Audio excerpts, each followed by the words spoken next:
Hello, I'm Amy with Ask a Christian, a small channel devoted to authentic discussion around the Bible, Christianity, and what life looks like following Jesus. Today, I'm partnering with my local church, the Sunnyvale Seventh-day Adventist Church, to respond to a request that we've gotten from the community. 2 weeks ago, we began to anonymously survey some of the people we come into contact with, and we found out that 60% of our respondents said they could use counseling services this coming year, especially surrounding the holidays and grief and the loss of a loved one. So, in order to address this need as quickly as possible, I didn't want to wait till the new year. I have invited a friend, Dr. Pierre Steenberg, the doctor of ministry and pastoral psychology and family therapy. He said that he would give us a few minutes today, despite him being in the middle of a move to Nebraska. He said that he'd love to come on and talk about some of the feelings that come up, especially around the holidays and special events that some of our community members are dealing with. So welcome with me on Ask a Christian, Dr. Steenberg. Hello, how are you doing this morning? Hello, great, thank you. Thank you so much for having me on. It's a privilege to serve. Pierre, I appreciate it. Now, I want to just get an overview because I don't know, and I think it could help people get a little bit of insight into what's going on in their own life. What is grief, and why does it seem to show up so prevalently and so aggressively around the holidays? Yeah, it's a tough question because it's kind of like love. Everybody knows what it is, but it's kind of hard to define because no matter how you define it, it always falls short somehow. And grief is like that. But basically, grief is a response to loss. Believe it or not, you experience the same process whether you realize that you finally lost your wallet or if some loved one died. It's the same process. It's a response to loss. What most people don't understand is that it's actually a process. It's not an event. It's not something that happens today and is gone tomorrow. For some, it can take a week. For some, it will take months. For others, it might take years. And that's okay. That's normal. It's a process. There are steps you go through in this entire process. It's not just feelings. It's not just emotions. It's this process. Now, mostly to begin with, there's feelings of numbness, sadness, denial. It even moves towards mourning and grief later on, and eventually you get to acceptance. But if you've lost somebody really dear to you, there's no off switch. Yeah.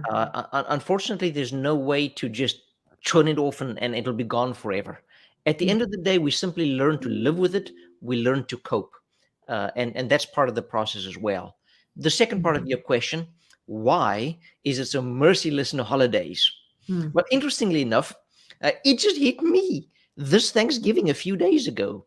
I lost in January last year my adopted American father. I have no family, extended family in America since I'm from South Africa. So a family where I pastored first kind of adopted us as their family, and we really are like family. We spend Christmas there and Thanksgiving, etc. And so this Thanksgiving a few days ago, I was there and the table was all set, and it was my job to, as usual, pour the Martinellis. And I got to the seat where he always sat. And as I started to pour, it hit me. So why in holidays? Well, it accentuates the loss. It's a visual reminder that this person's not there. This person's missing. And quite often with holidays, whether you planned it or not, there are rituals involved.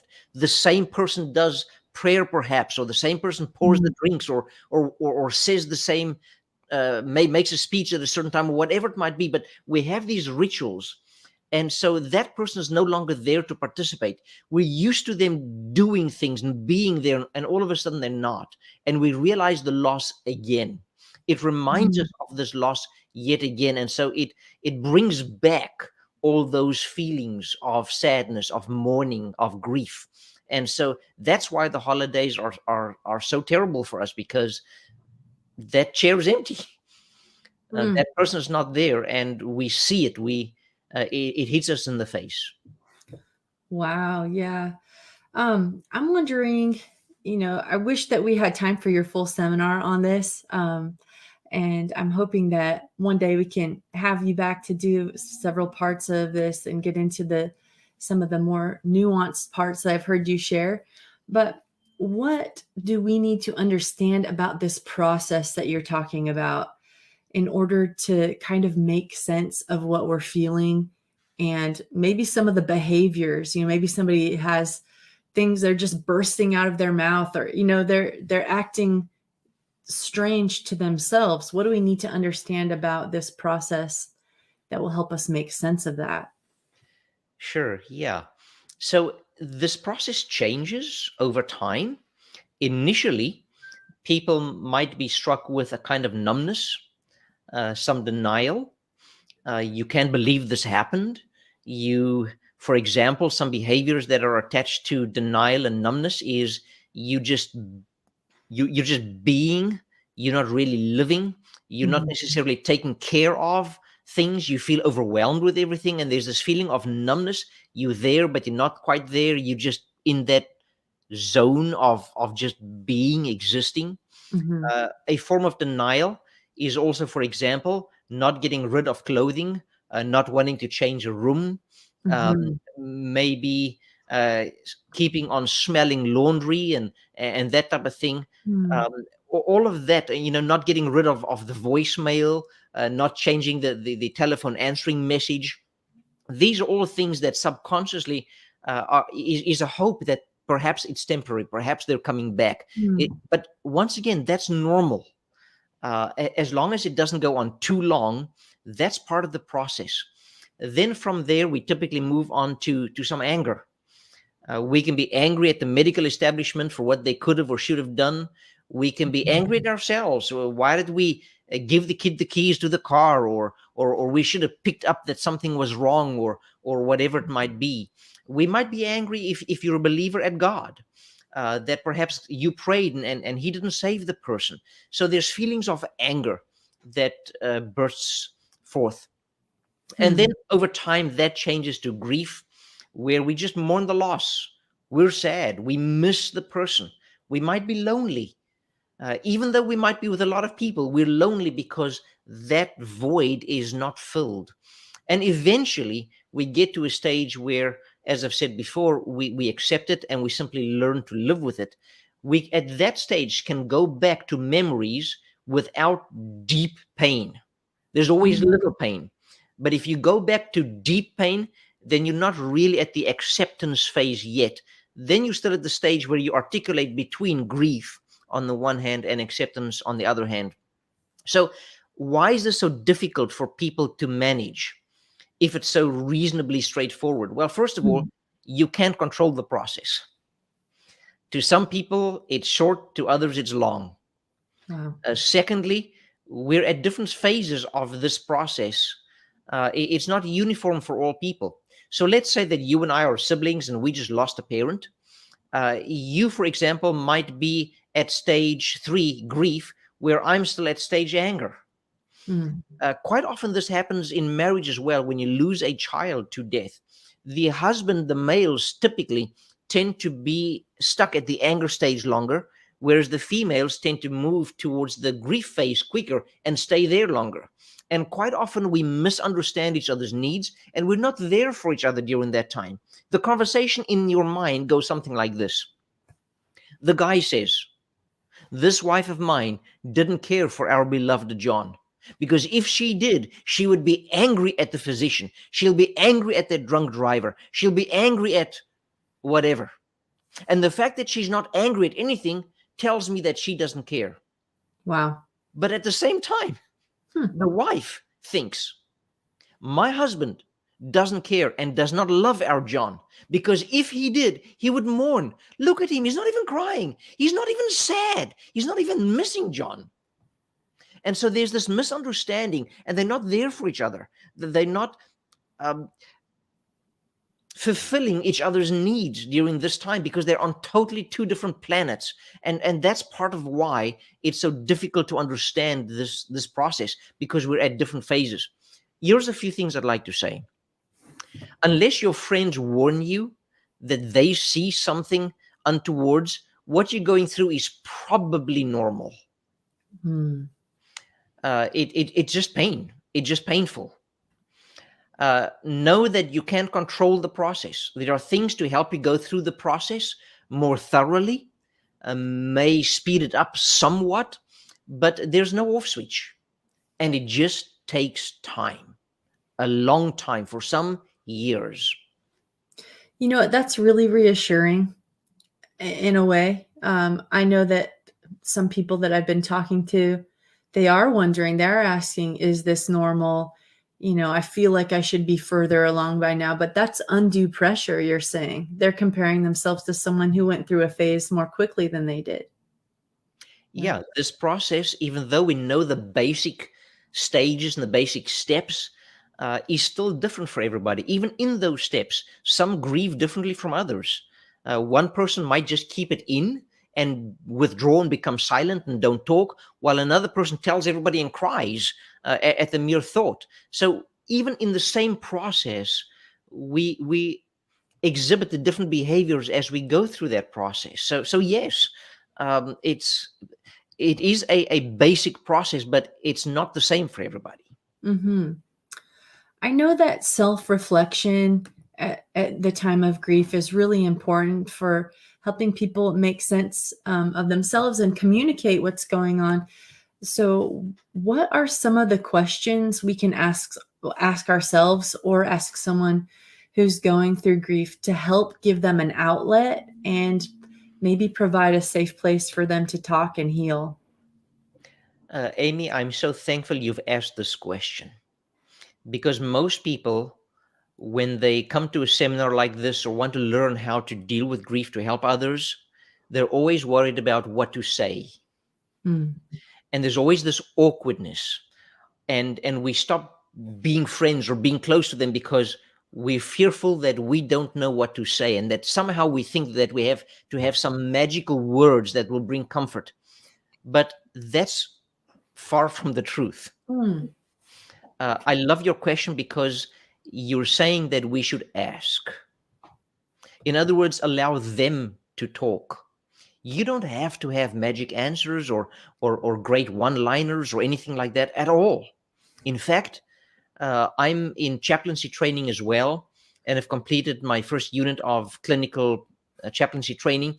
And they hammer into our heads that it's all about the ministry of presence, being there, being Wow. an ear. It's not about what you say. So yes, by all means, ask. Here are a few things that you can ask. First of all, ask permission to ask before you ask. Mm. Sometimes the person is not just quite ready to talk about it yet. Perhaps it's too painful. Perhaps it's too raw. And so when you start off with questions that they're not there yet, and the pain is too deep, they're not going to want to talk. So start by asking permission. Is it okay if we talked about this? May I ask you a few questions about what you're going through? Ask permission first. Once you get permission, then ask about, let's assume you're speaking to somebody that lost someone, rather than asking yourself, I'll get to that in a minute. But ask questions about the person they've lost. My uncle, for example, lost his son right after high school in a car accident. Mm. Years later, we talked, and he said to me, Pierre, I had a desire to talk about my son. But because people think that they've got to have something to say, people acted as if he never existed. Nobody would ever mention his name. Nobody would ever ask. Nobody would ever give me the opportunity to talk about my son. I want to talk about my son. So go ahead. Ask them about the person. Ask them about their favorite memories. Ask them what Mhm. they would like to remember most about the person. You Yeah. want to ask things to help them summarize their relationship and their memories. You want to assure them that you're just there to listen. You don't have to say much. Now, here's a few don'ts. Don't think that you have to have answers. Please do not compare your grief or your past stories or any past stories that you've heard from anybody else with their grief. Simply allow them to grieve. A friend of mine by the name of Nicola has a ministry, and she always says the only cure for grief is to grieve. And so the part we can play is to allow them the freedom to do so, to create that comfortable space for them to grieve. If they feel like crying, let them cry on your shoulder. If they feel like talking, let them talk. If they feel like they need to be silent and don't want to talk, then just be there for them. Help them with chores and things, because at least in the initial stage of numbness, people don't want to mess with that. That's why quite often we take food to people that have lost somebody. In that stage of numbness, they don't want to take care of life. They're overwhelmed. Just be there, do that for them. Now, what about asking yourself? Because we all also lose people. And how can you make sure that you're going through the process well? Well, just be aware of which stage you're at, and then do what's best to help you with that stage. For example, if you're angry, then express that anger tangibly, physically, to things instead of people. Because quite often we express them to people. We're angry at people and we snap and so forth, and we hurt the relationship. But you can channel that anger towards things instead. Go to a field, pick a rock, and just hurl rocks at it. Pick up a stick, go and beat a rock with it. Let that anger come out. That's okay. On the other hand, if you notice that you're grieving more and you feel like crying, cry. Talk about it. It's really important. And perhaps we can get to that a little bit later on as well. Okay. Thank you, Pierre. I'm wondering, a lot of this is happening inside of our heads, and I know that that's probably some of the best work that we can do for ourselves and with others. Talking, letting them talk, like you said. But are there any practical techniques or tangible aids for people who are feeling stuck, especially during the holidays, and they want to be there for the rest of their family? They want to be there, for their kids and be present. Are there any kind of aids or any kind of techniques that people can use just to get through the holidays? Sure. I would actually say start before the holiday comes. The holiday's on a fixed date. We know when it's coming. Yes. You want to start a few weeks even before. And here's what I would suggest. Quite often, when death interrupts life, we're dealing with more than just grief. Quite often, we have additional emotions attached to it that can and should be sorted out before the holiday comes.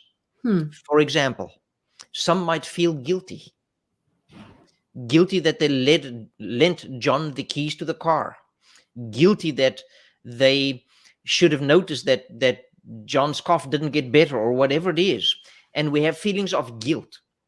Well, that should be addressed, hopefully at least to start with that before the holiday comes.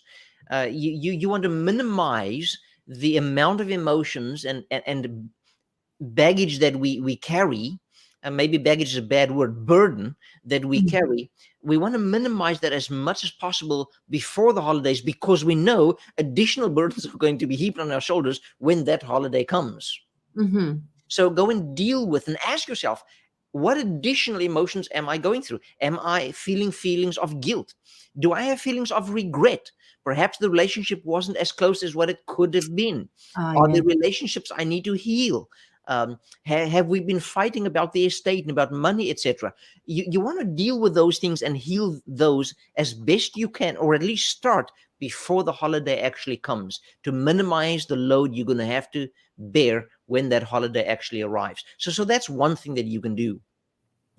Also, you want to make sure that you care for others. Remember, you were not the only person that lost someone. The other loved ones also lost. So try and just care for them. Maybe just physically caring for them and being that ear for them to cry on and to speak to. I would also say, and you're going to laugh at me, but I'm dead serious. A great technique is to cry. There's a good reason as to why people feel calmer and just feel better after a good bout of crying.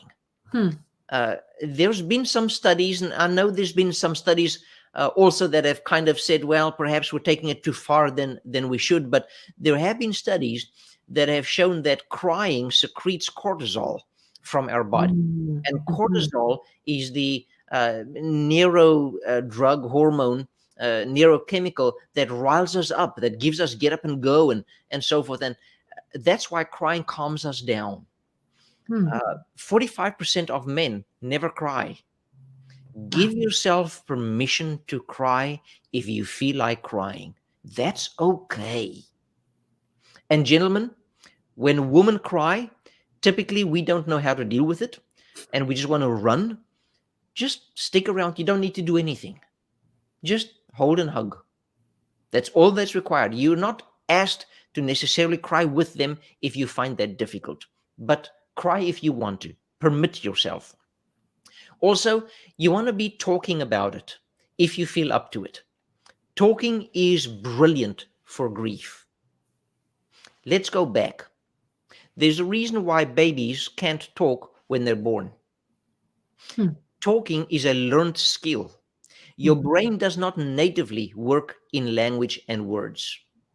Your brain works with concepts, feelings, emotions, ideas. Language is a skill we learn that encodes those things into codes called words so that we can transmit them to someone else so that they can decode them in their brain back into the same thoughts, feelings, ideas, concepts, etc.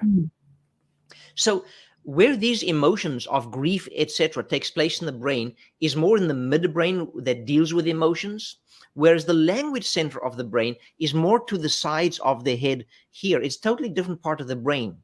So in order for you to verbally articulate what you're going through or what you feel, the brain has to process it because it doesn't come native. It's got to think about how to best encode it, etc. And that process is very, very good for your grieving process. It helps your brain to make sense of things. And psychology tells us if we can't make sense of things, it drives us nuts. So you want to ask, is there any question that I still have regarding what happened or why it happened? See if you can find answers to those. Making sense helps. And then talk to people. And by the way, if you can't find anybody to talk to, talking to your pet is just as good. There's been research on that. You can talk to your dog. And oh, by the way, if you're a believer, God is a wonderful listener too. Just talk and share what you're going through. It really helps. Just talk. Pierre, I think,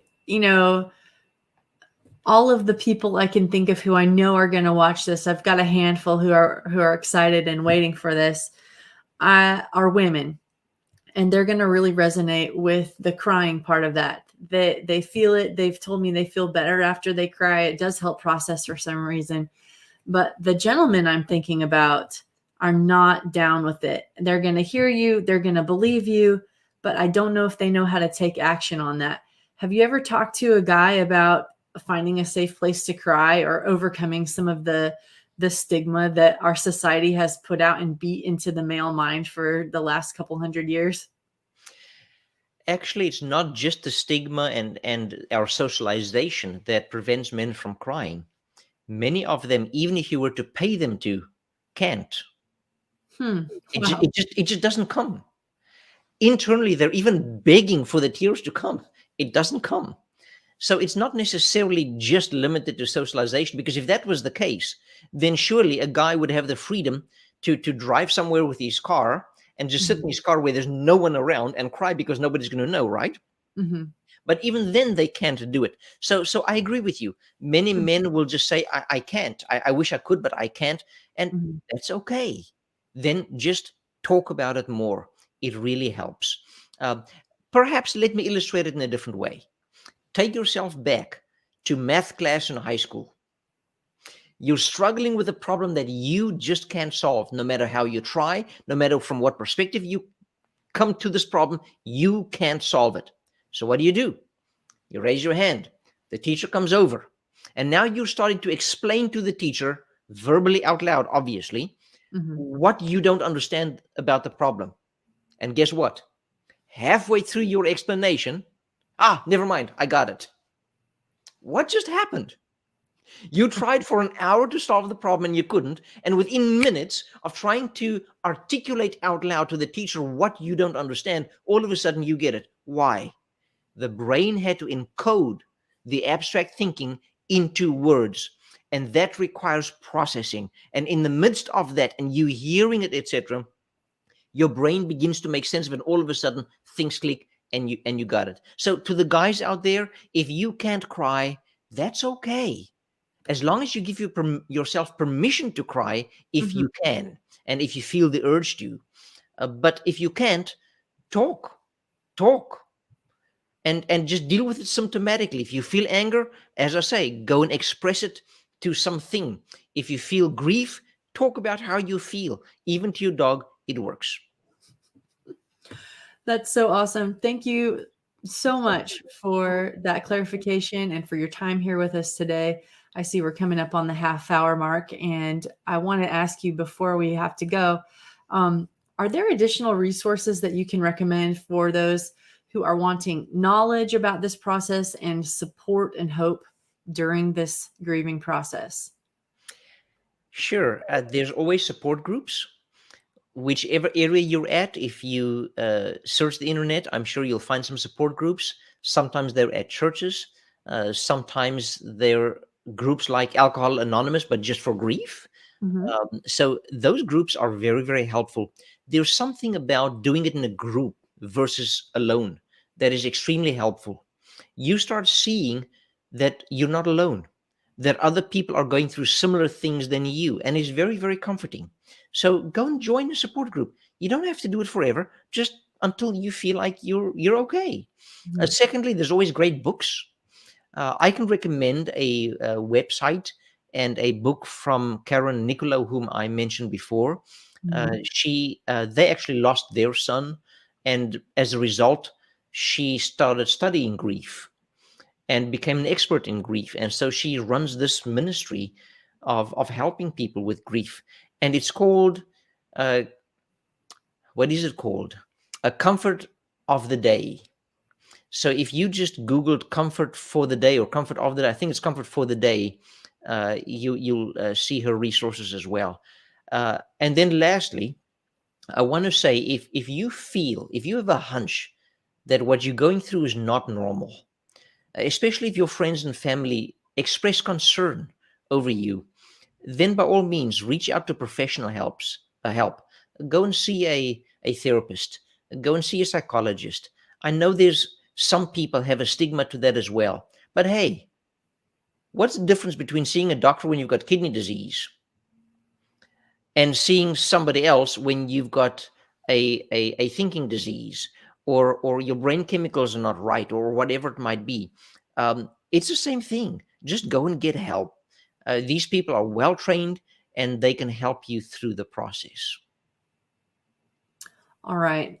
Thank you so much for being with us today, Dr. Steenberg. A joy as always. And I don't know how I'm going to coerce you to come back and do more, but I'm gonna put my thinking cap on and figure out a way. Um, is there anything else that you wanted to say about grief or loss that I didn't ask you, that is just something that you've noticed in your time actually counseling families and folks through this? Well, perhaps cut each other some slack. I can tell you that a couple or couples that have no major marital issues in their life, if they lost a child, a dependent child, to death, 90% of those couples end up with marital problems within 3 years. 60% of them end up getting divorced within 5. So, and part of that is because we're at these different stages and things, but you want to be cutting your family slack. When they're at the anger stage, they might say some things that hurt you.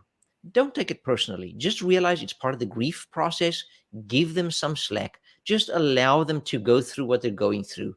Don't take it personally. Don't be offended. Just give them some grace.